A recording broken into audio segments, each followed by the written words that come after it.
Grief can follow the death of a loved one and the loss of their presence, their voice, and all the future plans we imagined and planned with them. But grief can also come from other losses: the end of a relationship, the loss of a home, the collapse of long-held dreams or plans that suddenly change. If you're dealing with heavy losses, therapy can help. Seek out a good therapist that can help you walk through, talk through, and grieve, because it comes in waves. Edify Group is here to help. Our therapists provide compassionate support through life's most devastating moments, offering guidance, healing, and hope. Visit theedifygroup.com. This episode deals with suicide. If you or someone you love expresses intent to die or has a plan or means, please contact Suicide and Crisis Lifeline. Call or text 988 or go to your nearest emergency room.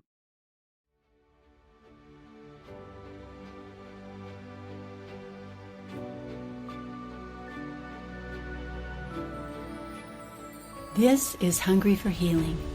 Real people, real pain, real peace. I'm Becky, by the way, Wengreen, a marriage and family therapist, sharing stories that nourish, edify, and heal, reminding us that even in heavy darkness, we can expect light to come. So hello and welcome to another episode of Hungry for Healing. And I am here today with a new friend of mine that I just met was recommended by a trusted source, Isabelle Ashby. Yes, right.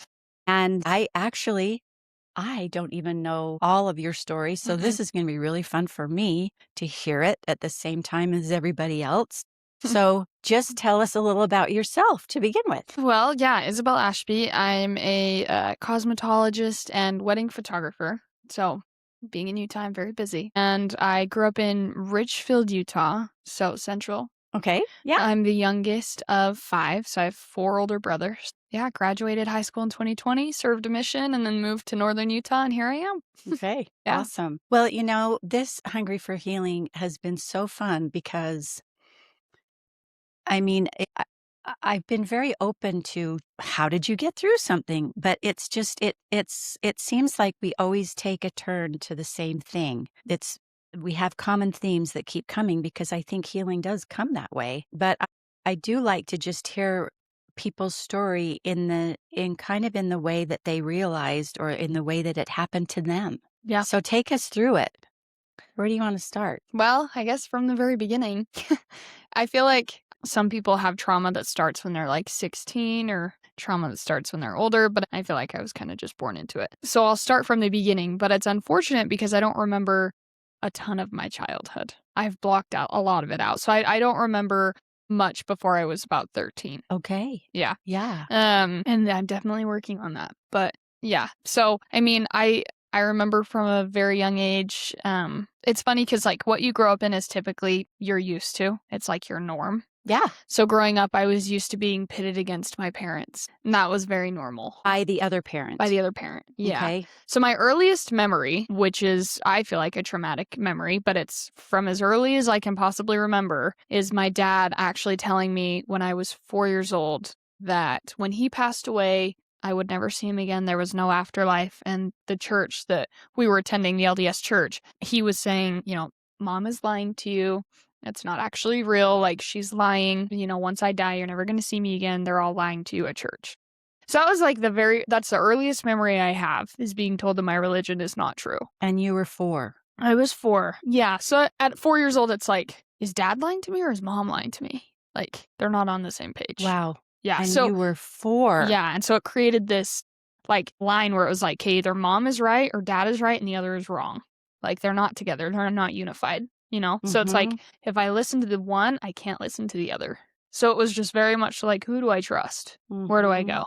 Okay. So that was the earliest memory. And there's very, very few memories that I have, really, which are all unpleasant. I have a few like riding horses and stuff growing up, Like, I know that I did that all the time. Right. But other than that, there's no like fun family memories that I have, anything like that, until I'm about 13. So there's a massive gap in my story.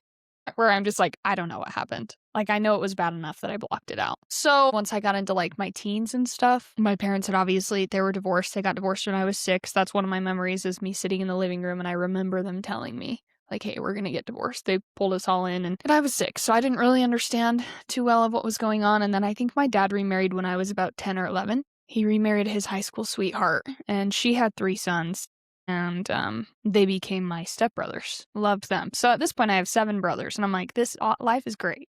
And when I'm around 13 or 14, he ends up actually cheating on her with her sister. So I lose that family. So that's like double loss, my family and that family. And He and leaves how many twice. years had you been with this family? A couple years. A couple years.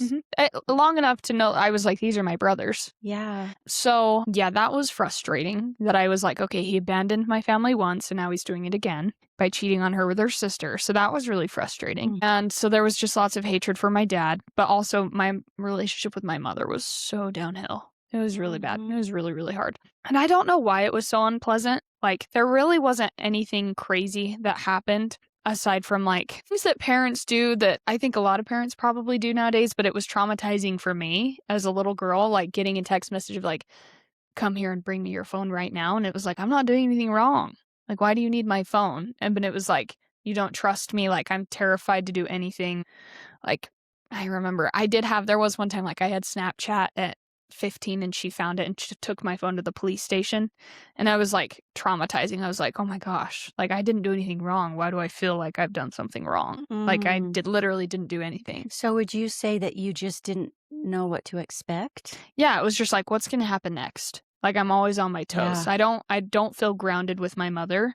I don't feel like we have a strong connection. I feel like everything I do, she feels like I'm doing it against her. And that's what she made it out to be like. Like it was like, she's the victim. Everything I do is against her. So that was really, really challenging. So everything that you did, she kind of took personally. Yeah. She felt like that was Yes. she and it was towards her or about her. Yeah.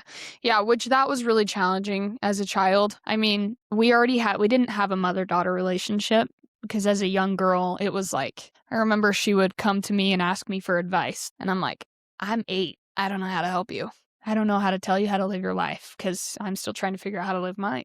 Do you remember what she would ask you about? Not a ton, but I do remember she would talk to me about people at work being mean to her. And like, there was just drama and stuff. And I was just like, I'm 8 years old. I don't know. yeah, what to like, tell how do you. I help you? I don't know what to tell you to do with this coworker. So that was really challenging. And she admits that. I mean, like this last Thanksgiving, she jokingly was like, you feel more like my best friend than my daughter.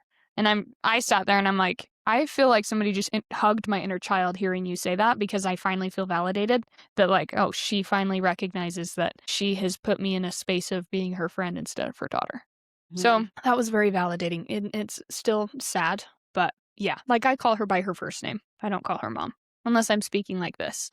Yeah, grew up with a mom that was more of a friend than a mom and a dad that was emotionally absent. Still around the time that I was 13, there were things that like my dad would talk about that were a little traumatizing. Like he talked to me about his first dates. He'd go on dates with women. I remember him being like, yeah, like after every first date, I take them to Victoria's Secret and I let them pick out an outfit to wear that night.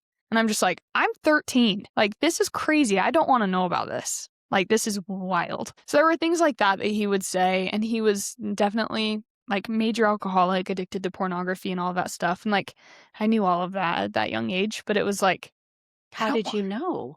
one, because of a lot of things that my mom said. Oh, But okay. like, aside from the fact, like my brother, when I was about 13, he was 15 and he went to live with my dad for a little while. And he came back and was like, it's the worst thing walking into dad's office and seeing him watching pornography in the act. Like he witnessed it. So it was like multiple accounts. Thankfully, I never went snooping. Like I never walked in his office without knocking. It was like, I don't want to be put in that position, so I'm going to be so careful. But he was just like, when you like meet somebody and it's just like, yeah, you struggle with this. Like it's just so obvious they don't even try and hide it. It was just like, you knew. When you met my dad, you knew. Aside from the fact that like he was always tipsy and there was alcohol in his breath and he couldn't drive straight. It's like, oh yeah, you're drunk, you're an alcoholic. There were just things that he would do that was like, yeah, you watch pornography and it's bad, like constant, daily, probably since he was a little kid. but he struggled with it through his entire marriage with my mom, his whole marriage with the next woman, and for the rest of his life, really. But that was kind of like, I grew up with a lot of shame of like, and hatred to where it was like, I didn't even want to hang out with my friends because I was like, I hate seeing your perfect parents. Like, it was awful. All of my friends had perfect parents. Well, seemingly perfect. I'm sure they had their trials, but it was like, I couldn't even go hang out with my friends and not be so jealous that their parents loved each other. Because I've never seen my parents hug or kiss. Not once. I never saw that. And it just got to the point where, like, growing up, it was such conditional love, I felt like, where it was like, if you do the dishes, I'll hug and kiss on you and love you. But if you don't, I'm not even going to look at you or speak to you. Like, it's one or the other. I either don't love you or I love you. And it was a lot of like that. And that's mostly coming from my mom. My dad, it was like, let me buy your love. Like, as most divorced dads, honestly, like, they just are like, let me buy your love. So from the age of, like, I would say 13 to 17, it was just very conditional. And I ended up having a lot of issues in relationships because when I was young, my mother would, want to hug and kiss us, but forcefully, where it was like, you're going to give me a hug, whether you want to or not. And like, I'm going to kiss on you, whether you want to or not. And there's no ill intent, but it was like, I'm a human and I do have boundaries and I don't want to be hugged and kissed on right now. So it created a lot of tension where I'm just like, even now, I'm not comfortable hugging, even really touching people or people touching me unless I initiate it first, just because that boundary has been crossed so much. So it's funny that my relationship with my parents has really come forward in a lot of my relationships with significant others. But that has been like my biggest trial is figuring out like how to overcome physical boundaries with people where it's like my boyfriend just wants to hug me and I'm like, don't touch me. Like, I feel like I love you, but I can't handle it when you touch me. That's not normal. So that was a lot of trials that I kind of was going through and didn't realize I was going through between those ages, where I was just like, literally, I can't handle when people touch me. Like, it makes me physically angry. Like, I was like I literally lashed out. I was like, no, like, I would rather hit you. If you touch me, I want to hit you, which is very odd for me because I'm not a violent person at all. And then let's see. Do you remember like being confused? I mean, you talked about being jealous, having to go to other people's homes and things like that. Do you remember what that other things that did to you internally that were going on for you when you were? It made me hate my family. That's just like, aside from me being jealous of other people's families, it in turn made me hate my own. I was just like, I'm embarrassed to be around you guys. I'm embarrassed to be in public. Like, I'm embarrassed of who my mom is and I'm embarrassed of who my dad is because they couldn't keep it together. They fell apart. And that was really frustrating. And I had to overcome a lot of those issues. I want to stay in the car when we go to Walmart because I don't want to be seen with you guys. So that's like, it just turned into hatred. And was that because of how they treated you at home or because things that they would do in Walmart or in public? It's not necessarily like what they did in Walmart because we were a seemingly good family. Like, when we were in public, we look normal. But in my head, it was like, no, we're not these big last names in Richfield. We're not like them. We don't have a big popular last name and a ton of money. Like, we're not perfect like everyone else. And I was just like, if I'm walking around with these people are going to look at us and think, oh, those Ashbys, parents got divorced. And in Richfield, people talk. And that's another thing. You have to, like, Richfield drama spreads fast and it blows up for no reason. So it was more of just like, I'm embarrassed to be seen with you guys because we're not perfect. And I hate that my parents weren't faithful to each other. I hate that they couldn't keep it together for us kids and that they pitted us against each other. And it was just, why can't we be perfect? That was literally just the root of it all. So that was definitely challenging. And there were little things that happened that were traumatic, through high school and things that were actually even outside of my family. But yes, like, within my family unit, I never felt close to them growing up. Outside of family, like, this was like the first time I realized I had trauma, was actually in my first real relationship with a man. Our parents were actually really good friends, and his dad had been in my life for a really long time. For whatever reason, I just didn't know that he had a son that was around my age. But I was 17 and I was in my senior year of high school, and he had just gotten home from a mission, so he was actually 21. So first of all, not really sure why my mom allowed it. It was illegal, him being an adult and me being a minor. But we started dating and we went out for almost 5 or 6 months. But we had like planned an entire wedding. We weren't engaged, but we had like figured out what we were going to name our kids and planned an entire wedding. And I knew when he was going to propose. And then in April of 2020, he reached out and broke up with me. And, I moved away because I couldn't handle it. I moved in with my brother in Eagle Mountain. And come to find out a couple months later, the whole time we were together, he actually used me to cover up an affair that he was having with a married woman who was 20 years older than him. Married with 2 kids, 2 beautiful kids. And so it was kind of like that rocked my world more than anything when I was 17. It was just like, this person that I was going to marry just has been cheating on me this whole time with this woman that is old enough to be his mom. And it was just like, the love wasn't real. And it was, man, like, is this just how all the relationships are in my life? Like, my parents weren't faithful. This man that I thought I was going to marry wasn't faithful. Like, and that was so challenging to me. Like, I ended up having an eating disorder, losing 25 pounds in 1 month. I just was not well at all. I knew I was like, okay, this is going to affect me for the rest of my life in relationships. So that was a lot. Yeah.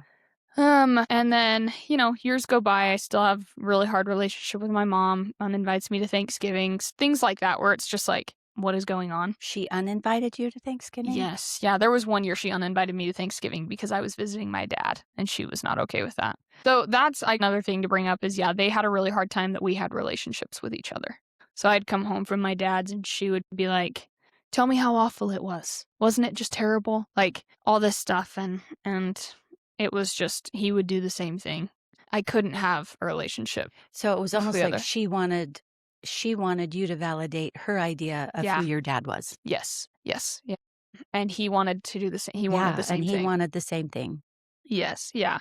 I don't feel like they ever really got closure with each other because the way that they described each other, they were both right in the way that they described each other, but they wouldn't admit to how they were acting. So my dad would be like, well, she cheated on me. And it's like, well, you need to admit that you also cheated on her, But he would never admit that, and she would never admit that either. So it was like, no, I'm perfect and the other is wrong. So they had a lot of pride, and that affected all of us kids. Where it was just like, why are we in the middle of this? Just be adults, So I moved out and had a really hard relationship with my mom, and my dad I actually started to get closer with. The older I got, the more he respected me and the less weird he got.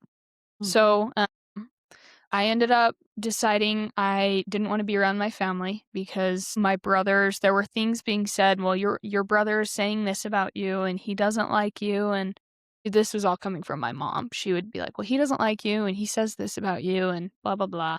So I decided to go on a mission, which is not the right reason to serve an LDS mission, but it was my reason to serve an LDS mission. I was like, I'm going to get away so that nobody, I don't have to talk to these people and I have a reason not to talk to them. So they won't be mad at me for not talking to them. And so I get my call and I ended up moving up to my dad's house, hoping that I might be able to kind of help him out a little bit before I went to the MTC, and it ended just not being a good experience, to be honest. It was just weird. We got in a lot of arguments, and there was one day specifically where he ended up telling me, he said, if you go on a mission, I'm not going to have anybody. I don't talk to my other boys. I don't have anyone to rely on. And so if you go on a mission, I'll kill myself because I'm just not going to have anybody. And at that point, I was like, well, it's not really much I can do. That's crazy that you would put that on a 19-year-old girl, your daughter. And obviously I prayed about it and I decided to go on the mission, and I did, and let my mission president know that he would probably have to deliver that news to me. And about 15 months in, on January 11th of 2023, he shot himself. And so I found that out on my mission, and that was a lot. Yeah, that was a lot. So it was like, I just remember being at dinner in my brand new area. I had been put on an assignment to help out a sister that was really struggling, and I was in downtown Denver just meeting with the bishop, and the mission president comes walking into this tiny Mexican restaurant, and I was like, this has got to be it. Why else would he be here? You knew? In a way? Well, so I had told him at the beginning that he was going to have to deliver the news, and he was kind of like, you're crazy. That's not going to happen. We'll be okay. Your dad will be okay. He just reassured me that everything would be okay. And in December of 2022, I started getting these promptings where I just knew. I was like, yeah, it's coming. It's going to come soon. And it was definitely the Spirit. I believe that it was the Spirit prepping me. And I called my mission president about 3 weeks before it happened, and it was on MP Day, and we talked for about an hour, and I just said, "I just want you to know it's coming. You're gonna have to give me this news soon, call me or come in person and tell me." Were you in contact with your dad Mhm. throughout the mission too? And Every P Day, every Monday, mhm. yeah. And was that did you feel like those were just promptings out of nowhere, or were you getting information from dad as well? It was hard because my dad never once told me on the mission that he was going to do it. He told me before, but once I got on the mission, he didn't bring it up. But the last couple months that he was alive, when I would talk to him on P days, because I split up my 1 hour phone call, 30 minutes mom, 30 minutes dad, and I remember him talking about, he would just be like, "Oh, I'm just so depressed. I'm just so sad." And it was like, I'm a missionary. Like, I can't really help you, Like, I can't come home. I'm not going to come home. And I was just always like, "You know what? Well, God loves you. That's all I can say. That's all I can do is reaffirm that God loves you." And so it was just his actions. He started getting more and more depressed, and the phone calls started getting more and more bland. And it was almost like he has nothing to say. Like, he's kind of checking out of life. Like, you could tell, like, his countenance, he just wasn't there. He wasn't being himself. Mm. And so I called the mission president and said, "Hey, just so you know, like, you need to prep yourself." Because that's not an easy message to deliver to somebody. So it was like, "Hey, this is coming. I just want you to know." And he talked me through it and was like, "Hey, well, you need to get a game plan of what you're going to do if it happens. Are you going to go home? Are you going to stay? Like, what are you going to do?" And so, yeah, the day before I get put on an assignment to go help this sister, and I'm in downtown, and he comes in this little Mexican restaurant and tells me, and he pulls me into another booth, and he told me about it. And it was just like, my initial reaction was I actually looked up and smiled. It was really weird. It was just my natural raw reaction that I just like this weight had just been lifted, where it was like, I don't have to worry about it anymore. Like, this is the worst. Like, I'm, 20 years old and I don't have a dad, but like, I also don't have to worry about my dad anymore. So it was like all of this like trauma that I had built up. It was almost like, because of him, all of that trauma, I don't have to deal with it anymore. Moving forward, I'm not going to have any trauma concerning my dad once I get over this hump of getting over my dad's death. So that was definitely like, once it kicked in, obviously, it's like I'm crying and I'm like, what am I going to do? And then you find his suicide note, and it's, he pretty much he called out all my brothers, pretty much told them all that, they didn't love him enough and they weren't good kids. And then when it got to me, he was just like, "Go live your life." And that was all he said. And so I was just kind of like, man, like, not even a thanks for being there for me or anything. It was just like, this is pretty much all of your faults, and especially your mom's, and I'm killing myself, and blah, blah, blah. Whoa. Yeah, so it was just like a lot of, for the rest of my mission, it was like, am I at fault? Because he said he would do this if I did serve, because he wouldn't have anyone. So part of me was like, man, I'm a really crappy daughter. Like, I chose to go serve over my dad. But in reality, it was like, I just chose my Heavenly Father over him. I just chose my Heavenly Father over my earthly dad, and I had to come to terms with that. But it's still like, it took a big toll on me when I got home. I didn't even go to his grave like for a couple months, because I was just like, if I go, it's going to be real. Like, seeing his name in the ground, like, it's real. So that was definitely traumatizing for sure. It was like a whole new level of trauma, and it presented itself in my relationships tenfold. Like, I got home from my mission and I'm just walking around like, yeah, I killed my dad. I killed my dad, and I'm hurting. So in return, I'm going to hurt everyone that I can. And that was literally what I did. Like, I would go out with men until they told me they loved me, and then I'd break up with them on the spot. Like, I was like, nope, we're done. And like, it ended up turning into like, my dad didn't love me enough or approve of me enough to stay on this earth, and I don't think my mom loves me very much or approves of me, so I'm going to date these men, and if their parents approve of me, that's enough for me, and then I'll break up with them and move on to the next and try and get the approval of every mother and father that I possibly can so that I feel fulfilled. And that was literally my head. It was like, I'm just going to date till I get their parents' approval or until they love me, and then I'm done. I break up with them and move on to the next. And this was a conscious Yeah, decision. it was like, I'm hurting, and everyone else is going to feel it too. If I'm hurting, I want everyone else to hurt around me. So it was a lot. It was like, how do I fix myself? Like, I don't know what I'm doing. Because it was like, I knew that what I was doing was wrong and not helping anybody. But it was like, but this is the only way that I feel not alone. This is the way it works for me. Yeah, because it was like, I am hurting, And if they're hurting too, I'm not going to feel alone. See what I mean? It was like, if you're hurting too, we're in the same boat. Like, welcome to my boat. This is how I feel. So it was definitely a come to Jesus moment when my brother, I was outside of my oldest brother's house, who is like a father to me. And he just is like, Belle, I love you and you need therapy. Like, you have red flags out the wazoo. You need to go to therapy. And so I did. And that's when my therapist sat me down and was like, yeah, here are all your red flags. Here are all the things that you do that are a trauma response and they're not normal and you're hurting other people. And it was finally like, for the first time in my life, somebody's been honest with me.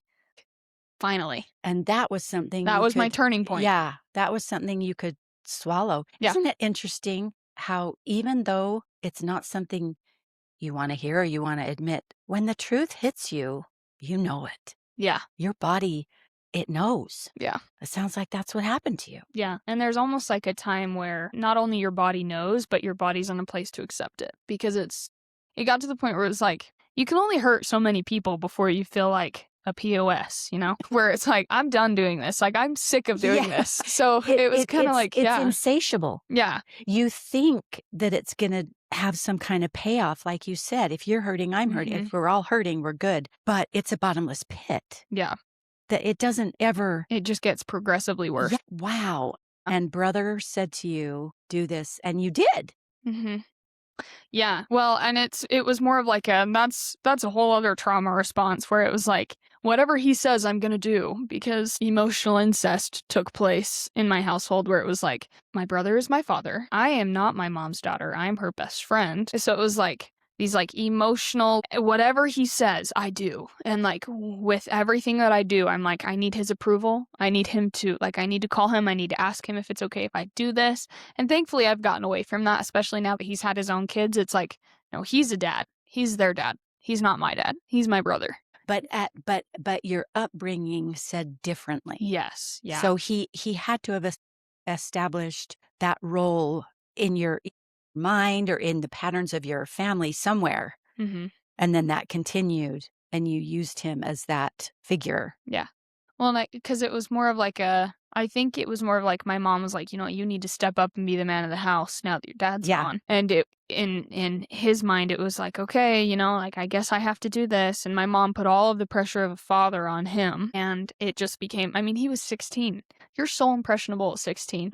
And it's like, he already felt the responsibility to protect his little sister. But now it's like, no, you have to do this because you're the man of the house. And so over time, it was just like, okay, I'm the dad, I'm the dad, I'm the dad. Till one day he believed it. And it was like, I'm unfortunately the dad because my dad's not present. And so growing up, it was like, well, he's the man of the household. Like, if my dad's not around, it's him, you know? So he baptized me, like he did the things that a father's supposed to do.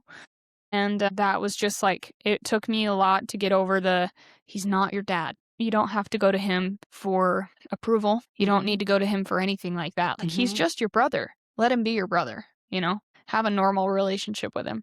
So now we've gotten to that point where and it's obviously still there. Sometimes I'm like, you know, when something happens, like, this amazing thing happened at work, I'm going to call my parents. It's like, oh, this thing happened at work, I'm going to call him. I'm going to call my brother. So I still sometimes have those things, but it's like. But isn't that okay? That is. And that's why I'm like, it's not. Of it, yeah, it's like, this is something that it's like I'll still do it, but it's like, I know inside it's like, I don't need his approval. He's not my dad. But you want the connection? Yes. Yeah. And we are way better now than before my mission. Before the mission, we wouldn't even speak because my mom pitted us against each other, actually. It was really weird. There were a lot of things that happened that my mom was like, oh, Austin said this about you. And, you know, Austin told everyone that you'd come home from your mission. You wouldn't make it through the MTC. And then when I became an STL on my mission, a sister training leader, oh, Austin told everyone you're lying and you're not actually an STL, that you could never be a good enough missionary to do that. And by the way, he told everyone he doesn't like you. And I get home from my mission and I'm like, I just served a mission and I've just been through so much and continue to stay out on my mission and be a good sister missionary. And I'm going to come home and now I have all this confidence built up and life experience and I'm going to go confront him and say, what the heck? Why did you tell everyone this? You know, I just did it. I just proved you wrong. And I get home and I confront him about it and he's like, what are you talking about?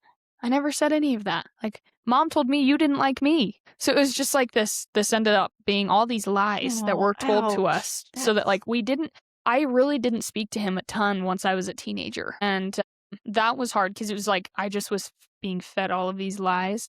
I was just like, man, I hate him. Like I literally would tell people like I hate my oldest brother. He's the worst. Because I was being fed all these lies of how he hates me. Come to find out none of it's true. Wow. Ouch. Yeah. Yep. So now we're great. Now we're really good. And the passing of my dad actually brought all of us siblings together. Like we were really close now. So that's great. All of us have a lot of issues with our mom because we have a little bit against her for she was suing him at the time that he passed, suing him for alimony. So we still have a lot of issues with that where it's like we feel like you kind of gave him the shovel to dig his own grave, you know. You really like he didn't have money anyway and she won. She did win. And so he was going to go to prison or jail if he didn't pay. And so it was kind of like after she won, he was like, yeah, this is for sure it. This is the time. Wow. Yeah, what he was going through. So let's go back to when you start therapy. What was that like? My first time going to therapy was awful. The first time I went to therapy, it was right before my mission, so I was 19. And I had maybe 2 sessions with this therapist, but she was also my mom's therapist. And I remember just sitting there with her and I was telling her all the things that my mom did that was narcissistic. And I remember her just saying, you know, I know your mom. I do therapy with her. And she knew that I knew that. She knew that I knew she was friends with my mom. She was like, I know your mom and I know that's not true. And you're the problem. And I was just like, dang, she's really got you too. She's convinced you too that she's somebody different than who she is at home. And I never went to her again. And then I had to go to therapy on the mission because I stayed after my dad passed. And I hated that. That was awful because it was like, I remember the first time that I had this session with this therapist and he said, okay, so why are you here? And I was just so, at that point, I was just so out of it. I was just like, well, my dad just killed himself, so I guess I have to talk to you. And he was like, okay, well, tell me about your mom. And I was just like, I don't care about her. I'm here for my dad. Why are we talking about that? So I had to meet with him for, I think it was, the rule was you have to meet with him until he clears you. And so after he said that, I was just like, you know what? I'm going to get cleared as fast as possible. Tell him I'm not struggling. Tell him God is good. My dad's okay. And I'm happy. I'm happy as can be. So I just faked it through the whole thing, I think I did 3 sessions with him. And I was just like, I'm great. Life is good. Like, it's okay. I don't blame myself. I don't blame myself for my dad's passing. Like, I know it's not my fault. Just bold-faced lies to get him to pass you off. Yeah, to pass me off because he was just, all he wanted to do was talk about my mom. And I was like, that's not why I'm here. That's a whole other thing. That's not why I'm here. So that was awful. But when I got home and the therapist that I went to, he changed my life. He was just a talk therapist and he did know he was actually a marriage and family therapist, but he wasn't a member of the church and so he had this perspective of like, he wouldn't sit there and tell me, well, you need to have more faith. Well, this is God's plan, so it's going to be okay. Like, I'm a member of the LDS church, but I do not actually, the experiences that I have had with LDS therapists, I hate them. I'm just like, nope, don't sit here and tell me that God is good and like that this is all a part of his plan because I don't believe in that. Like, science is real and my brain is having a chemical reaction and this is not based on faith. Like, my brain is actually struggling with this. I don't need more faith. I have faith. Like, I don't blame God. I blame the people around me and I need to know how to forgive them. So it was just, that's always been my experience with LDS therapists. And so I finally meet this one that's like, this is why you're doing this. This is your chemical balance. Like, this is literally where it's stemming from. And I was just like, finally, someone that will give it to me straight, tell me that I'm the problem, but like back up why I'm the problem. Sure. But also validate me and, you know, your mom's a narcissist and she has all of these tendencies that she may have a personality disorder that's undiagnosed. And it was just like, okay, I'm not the only problem. People around me are actually the problem. And like, I, for the first time in forever, had been told you have an extremely bad childhood. You know, I fall under, he told me that there were 4, maybe 5 categories of trauma when you're a child that you fall under, and that's death of a parent, divorce, an addictive parent, and an abusive parent. And I fall in all 4. And I don't know if there was a 5th one, but like, he was like, you fall under all of them. All the categories, you're in it, like, at the extreme. And so that was like, finally, like, oh, okay, like, somebody's validating me and like, this isn't normal. Like, the things that I'm doing aren't normal. And I loved that. So I ate it up. I went to him every other week for like 6 months. And it got to the point where he was like, you come in here and you sit down and you tell me all the things that you did that week, and then you tell me why you did them, where it stemmed from, and what you did to fix it. And he was like, you don't need me anymore. Like, you're wasting your money at this point. You should, take what I've taught you, take all of the methods that I've taught you of how to cope, and go live your life. And so I've done it ever since. So grateful for him. Yeah. Yeah. Yeah. There's nothing better than good therapy. Seriously. Yeah. Yes. Wow. Wow. Wow. Wow. And so what do you think you did to heal? I mean, what's if you had to put it into that category, your healing part? Okay, therapy was one, but were there specific behaviors that you had to go through? Were there specific things? The validation you've mentioned is one of them, that somebody said to you, yeah, this wasn't your fault. I mean, you were born into this situation, and that was such a Right. huge contributing factor. I mean, what are you supposed to do? You were put in this home. Honestly, I have a heart that loves to help other people. Like, I get a lot of validation from helping other people, for sure. So, like, when you say validation, outside people telling me, like, oh, this is what happened, like the therapist, it's Mhm. not normal. That was healing to me. But also, I find a lot of healing when I help other people that are in the same circumstances I Mm. am, because it's almost like I get to view myself from an outside perspective. Like, after my dad passed, a healing moment for me was the next day I met a man who hadn't talked to his father since he was 14. He was 32, and this was on my mission. His father had got deported to San Salvador, and his mother had passed away before that, and his sister and him got put in foster care and separated, and he hasn't seen his sister since he was 14. So he had had, like, such a hard life, and I ended up teaching him, and he read the Book of Mormon, and he loved Nephi and Lehi's relationship as father and son. And he was Mm. like, I wish I could have that. And I was just like, yeah, me too. And I'm going to help you have that. So we ended up helping him find his dad, and they reconnected. And they, their first phone call, they talked for, I think, 6 or 7 hours on the phone, just catching up on the last, 16 years of life. Oh, wow. So that was a healing moment for me, where I was like, well, I don't get to have a relationship with my dad. I don't get to just call him on the phone, but this man does. And that's healing for me. That just because I don't get to have it doesn't mean that I can't help somebody else have it. And so that has definitely, like, I love talking to people about my experience and connecting with them and talking them through it, because you don't have to wear it as your personality. Yeah. Like, I walk around, and, like, a woman today, I did her hair, and she asked me to tell my life story, and I was open and honest with her, and she was like, I would have never have guessed that you've been through all of that. Mhm. Because I don't walk around with it on my personality, walking around, oh, my dad's dead, boo-hoo, poor me. You rise above and you move on, and a lot of that has helped me because I see other people, and it's just like, let me help you. Like, you're going through, your parents are getting divorced, let me help you. Like, it's going to Mhm. be okay.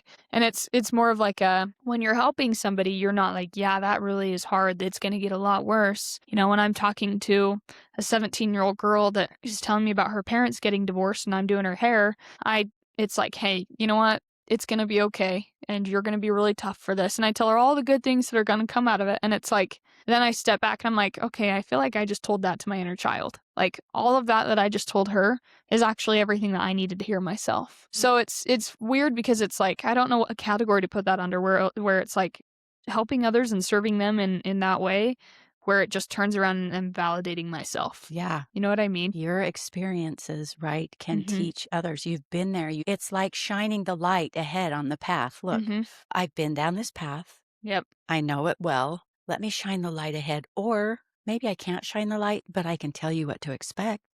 And maybe that can aid you in Yeah. some way. Here, have a few things to prepare yourself, right? And without your experiences, you couldn't do that. No, not at all.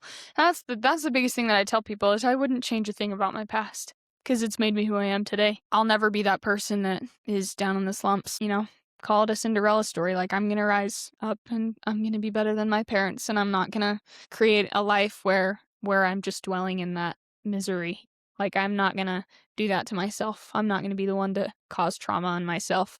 Other people may have, but it's not like, I'm not going to let it affect me for the rest of my life. And I don't want other people to either, because you don't have to. It doesn't have to affect you. Obviously, like, it does affect you inherently, but you can learn how to move on, and you can seek help. And so at the end of the day, that is the most healing thing for me, is helping other people get through what they're Mhm. going through that I've been through. And the echo of yourself to Mhm. yourself. Yeah.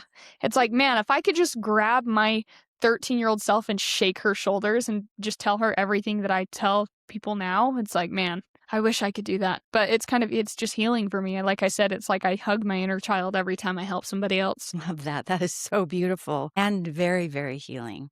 I love that story about how you helped reunite a father and son. Mm. That is beautiful. Yeah. And so quickly after Yeah. you The next lost. day, I met Wow. him the next day. Yeah. It was like God was like, I know exactly what she needs. She needs a project. She needs somebody to help. She Well, needs healing through that relationship. As you said, your dad is not in this realm now. Not that there isn't healing possible in that relationship, right. There has because been a lot of healing. there is, Yeah. but you're on this planet still, and in this realm, you were able to re-experience something in a very beautiful way, and so were they. What a gift. Yeah, absolutely. Yeah, Yeah. no, there's lots of healing that comes from this side of the veil and the other side, and I've witnessed that. That's probably been the hardest healing that has ever taken place is learning how to forgive my dad for I mean, aside from like there are things that I think that I'll always have, and maybe I'm putting a limit on myself by saying that, but I feel like I'll always have abandonment issues. I'm in a relationship right now, and I'm like, please don't leave me, please don't leave me, please don't leave me. Because in my head, I'm like, this teeny sliver of me is like the man that loved you the most in the whole world, supposedly loved you the most. Your father abandoned you 3 separate times.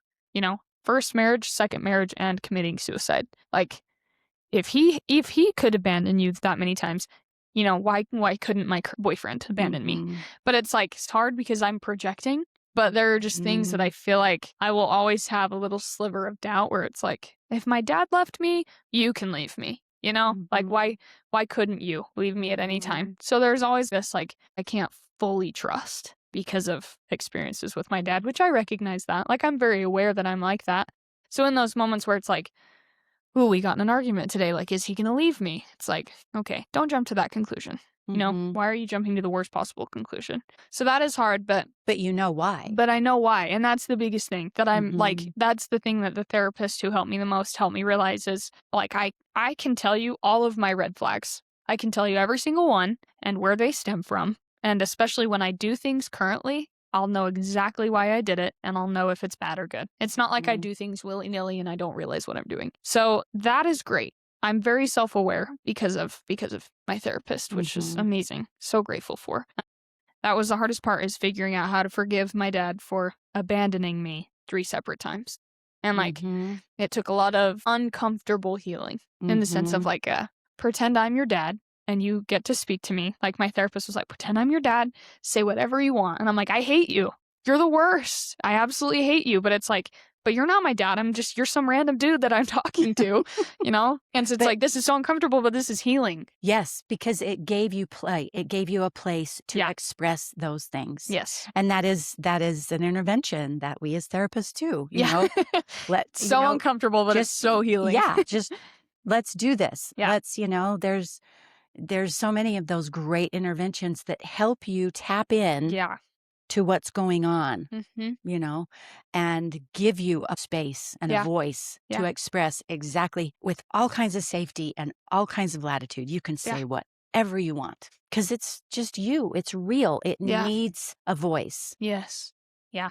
And it's like for the first time in forever, I'm in this room where I can say whatever I want and I'm not going to be judged. And Yeah. that's healing. That is so healing because I've never had that before. So, and a lot of people haven't. A lot of people go their entire lives feeling judged with everything. So I'm like, therapy's the best. Yeah. It's Well, amazing. I totally agree with you. Yeah. No, it's What amazing. would I be if I didn't agree with you? And, you need one that clicks with you, that you can feel safe with, that you can.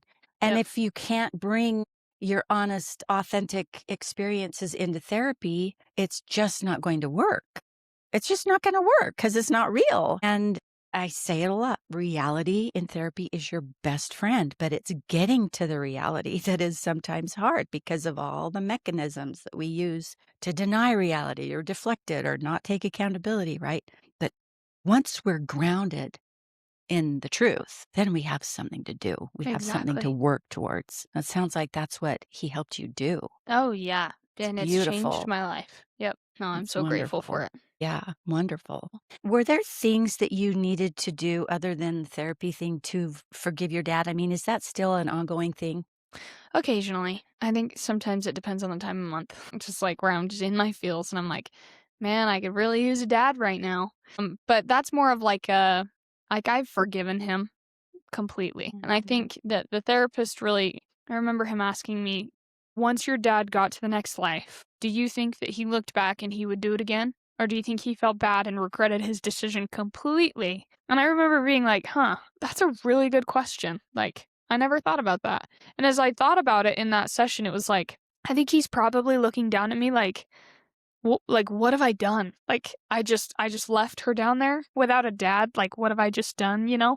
And I think that that was a healing moment for me because I was like, he's not up there like, yeah, I'd do it again. I'd leave you again, you know? If you serve a mission, I would kill myself again, you know? Like I didn't think I don't think he's like that. I think he's in the spirit world like, I'm so sorry.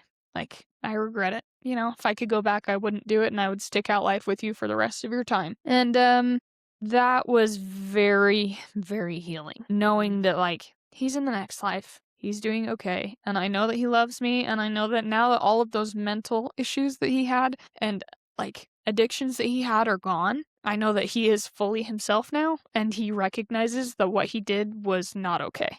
You know, how could you not see that?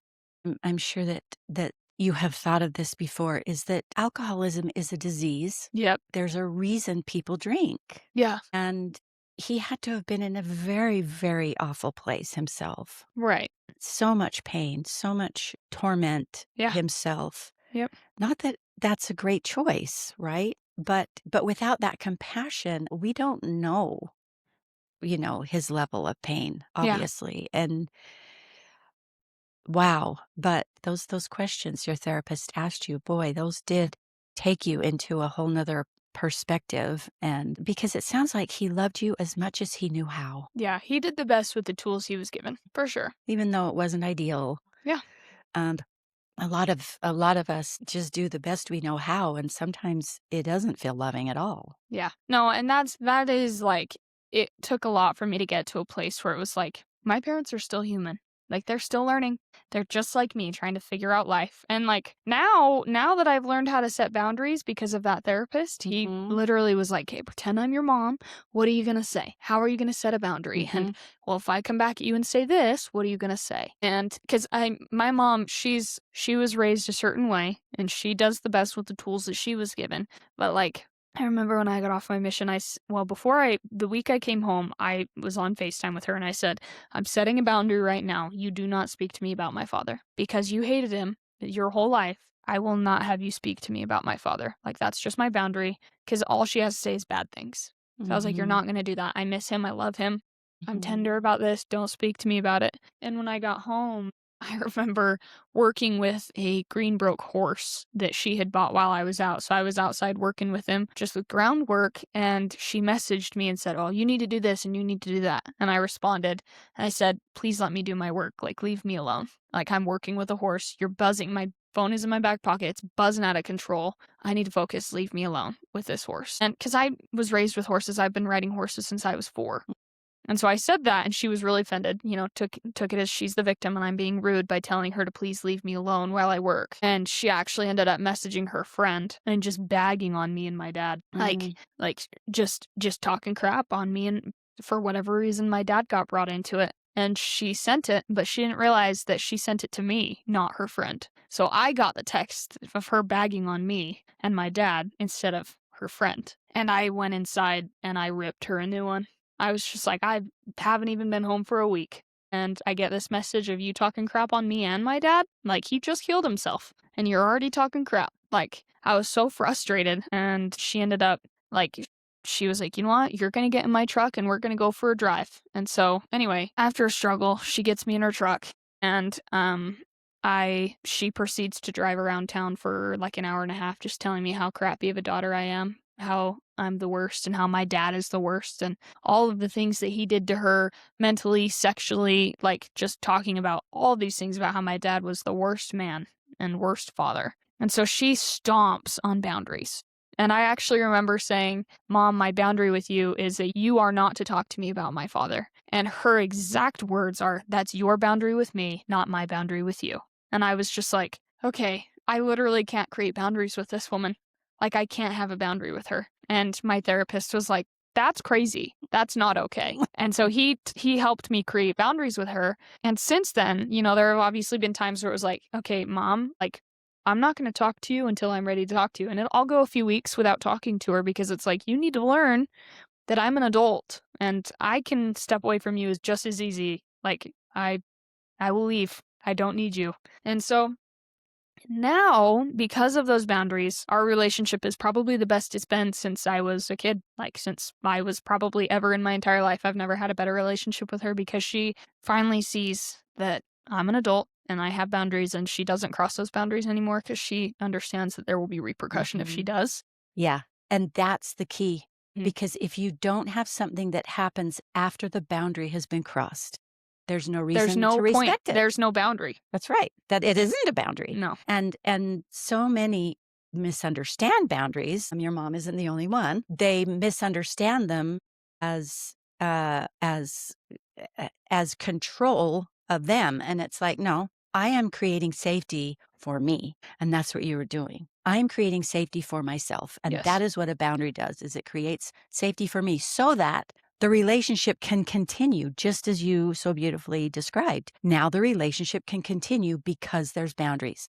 And it keeps the relationship intact and safe because there's certain things we do not do that keep us safe. Yes. I think that it's so misleading when people say, like, so there's so many people that are like, well, it's my mom. I don't want boundaries with her. So it's family. So there's no boundaries here. It's like, there's nothing you can't explain here or talk about in this family. It's like, that's not okay. Like, we're all still human. We all still have different lives. And just because they're your parents doesn't mean they're perfect. That is such a misconstrued concept of, if they're your parents, you always do what they say and they're perfect. It's like, my parents were not financially stable. They weren't faithful to each other, and they had awful relationships outside of that with their own families, their siblings and stuff. Why would I listen to them? Like, I can't stand anyone that's like, well, you should listen to your mom. It's like, well, if I do that, I'm going to end up marrying some dirtbag and end up just like her. In an ideal world, which we do not live in, all parents do say the right things and act the right way. We don't live on that planet. No, and that's okay. And We're all human. We're all that's learning. right. We don't. And there are times, sadly, because, as a marriage and family therapist, my goal is to keep the relationships going. That is the Right. goal. But there are times when there is just not safety enough to have a relationship. There Right. are those times. And it is sad, but you're right. That is the world we live in because people have choice and they have their own experiences. And they have their own traumas. And if they are not willing or cannot, for whatever reason, cannot make the changes necessary to have a relationship, we have choice. And sometimes that choice is, sadly, that I have to create distance Yes. to keep my safety. Very 100%. sad. Yeah. And that is an okay thing. It's a healthy thing. Yeah. And it's hard because I'm like, as a 23-year-old girl, you ask any 23-year-old, it's like you're in contact with your parents. Unless they've completely removed yourselves. But I would say, at least in Utah, majority of girls my age like still live at home and they're still very connected to their parents and carry around their parents' credit cards and stuff. And it's like, you're so codependent on your parents at that age. And it's like, it's hard. I understand why it's hard to create distance, but it's healthy. You have to. Like, even as a young woman, you have to create distance.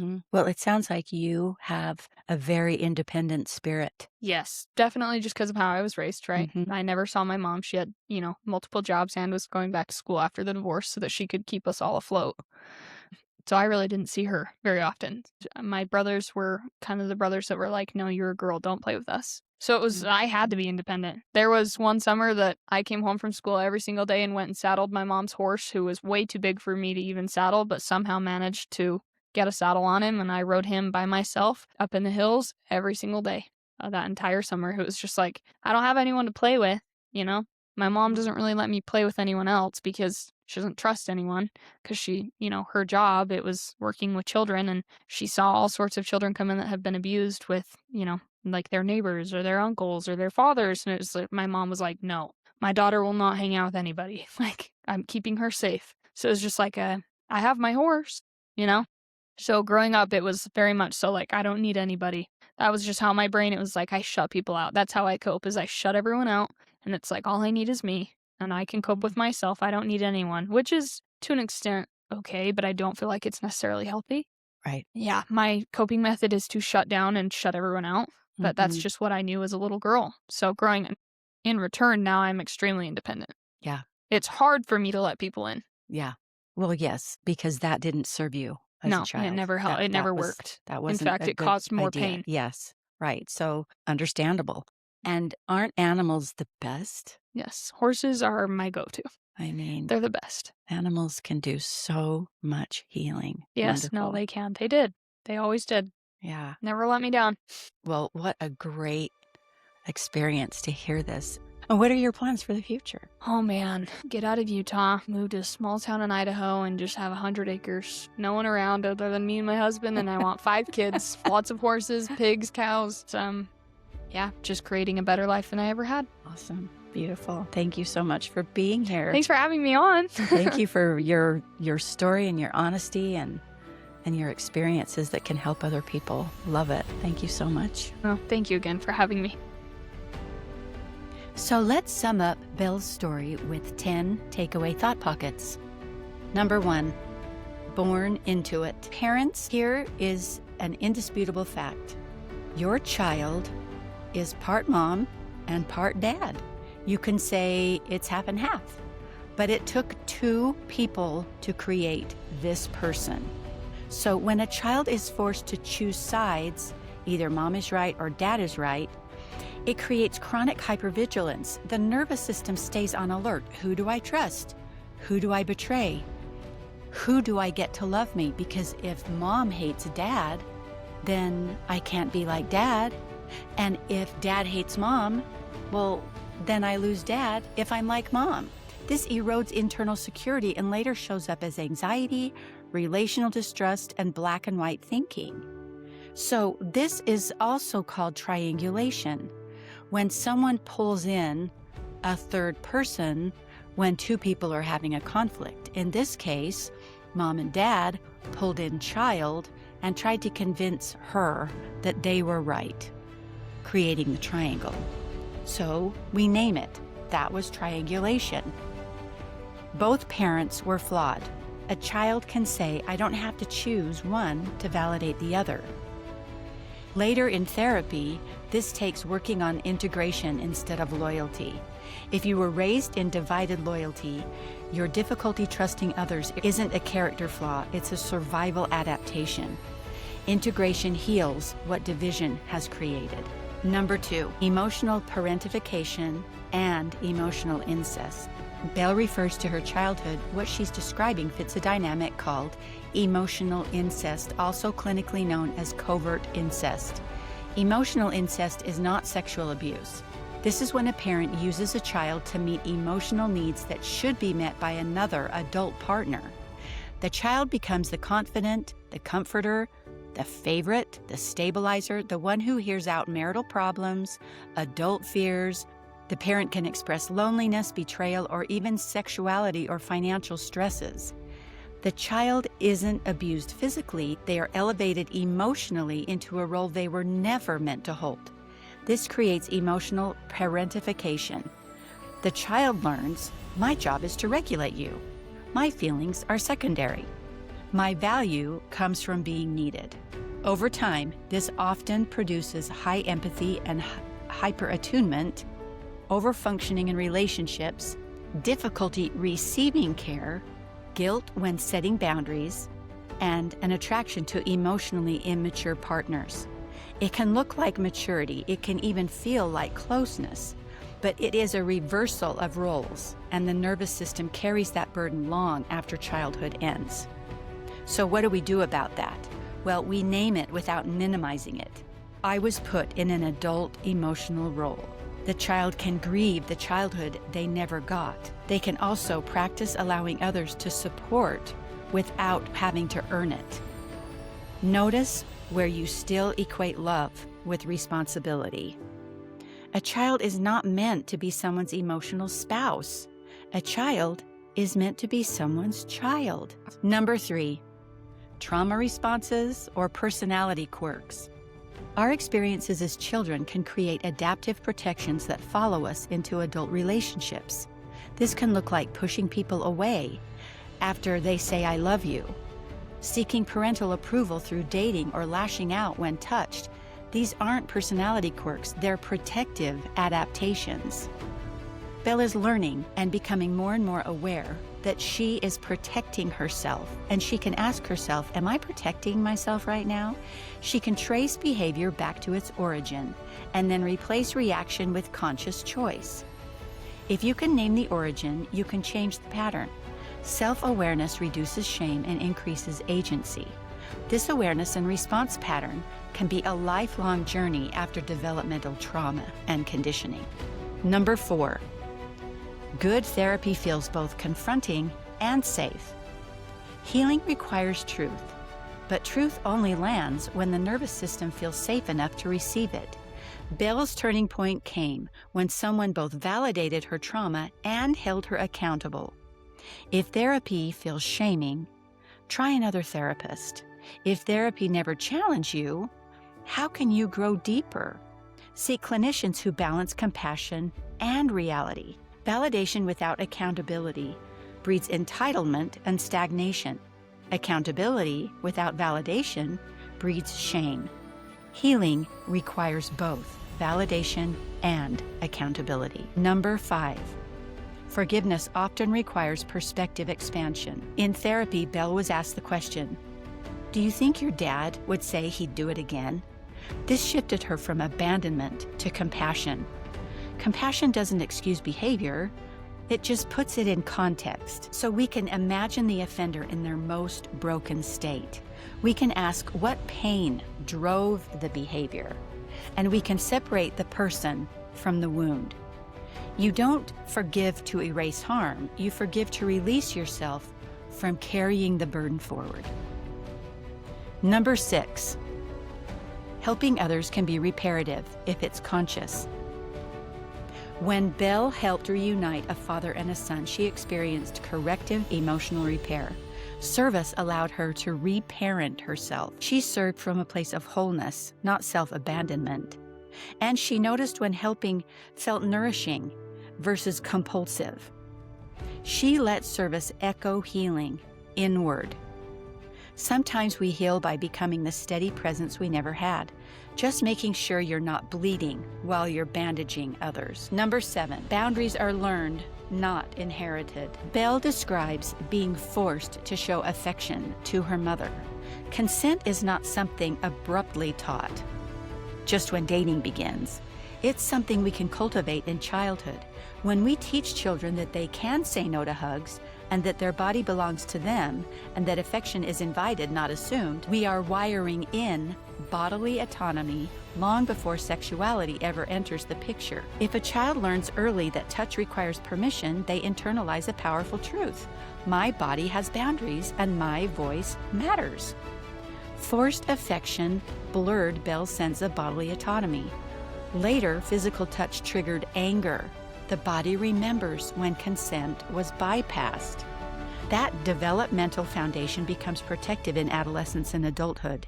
That's when sexuality becomes a sacred and vulnerable realm. Consent is not first just about sex. It's about agency, and agency practiced young becomes safer later. So, practice initiating touch rather than enduring it. Number 8, suicide threats create complex trauma bonds. When a parent threatens suicide and links it to a child's choices, in Belle's case, if you leave me, I'll kill myself, and then later dies by suicide, the psychological impact is profound. This creates a specific kind of trauma, traumatic guilt binding. The child's nervous system fuses love with responsibility and fear. Instead of grief being clean sadness, it becomes layered with survivor's guilt, chronic self-blame, hyper responsibility for others' emotions, anxiety around separation or individuation, fear that asserting independence will harm someone, difficulty trusting joy, such as, if I'm happy, something bad will happen, and complicated grief that doesn't resolve in typical stages. When a parent blames a child before dying, the child may internalize a core belief: my autonomy is dangerous, my needs hurt people, I cause destruction. That belief can follow them into adulthood, into romantic relationships, friendships, even career decisions. They may over-explain, over-accommodate, or abandon themselves to avoid the possibility of causing harm. This isn't weakness, it's trauma wiring. Here's some ways to heal. Say clearly, I did not cause this. Understand suicide as the result of overwhelming mental illness, despair, or dysregulation, not a child's developmental choice. Process survivor's guilt directly rather than just hoping it fades away. You get to grieve your parent. You get to feel anger and the manipulation. And you can have compassion for their pain. You can release the belief that your life choice killed them. Forgiveness, if it comes, is not about excusing what happened. It's about detangling your identity from the tragedy that was never yours to carry. Number 9, self-awareness interrupts generational patterns. Belle's healing isn't perfection. It's awareness. She can now say, I'm projecting abandonment fear right now. She can link behaviors, where they come from, why they're there, and she can make corrections without beating herself up over them. She can avoid blaming her imperfect parents. Here are some ways to heal.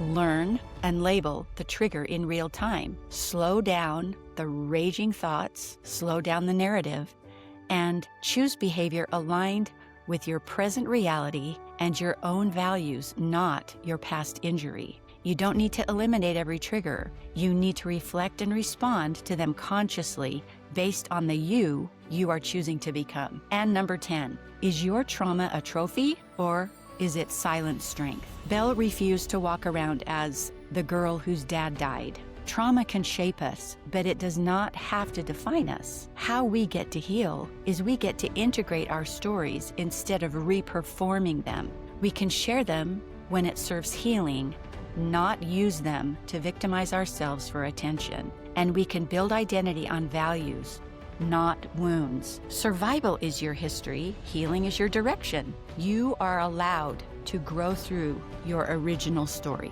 Here's just a final thought. Healing is not about erasing what happened, it's about metabolizing it so it no longer runs you from the underground. And what I really love about this story is this equation: self-awareness plus courage plus good therapy equals generational interruption. That's edification. That's building something steadier than what you were handed. Thank you for joining us for this episode of Hungry for Healing. Remember, winning the race is not about finishing first, but is about rising each time you fall.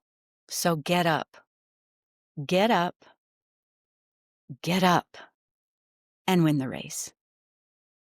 The views and opinions expressed on the Hungry for Healing podcast by guests, hosts, or anyone appearing on the show are solely their own and do not represent the views of the Edify Group, its owners, employees, affiliates, or any other individual or organization. All content provided on this podcast is for informational and educational purposes only. It is not a substitute for professional mental health treatment, therapy, medical advice, diagnosis, or care. If you are in need of support, please seek the services of a qualified mental health or medical professional. The podcast and its creators make no guarantees regarding the accuracy, completeness, or applicability of any information shared and assume no liability for any actions taken based on the content of this program.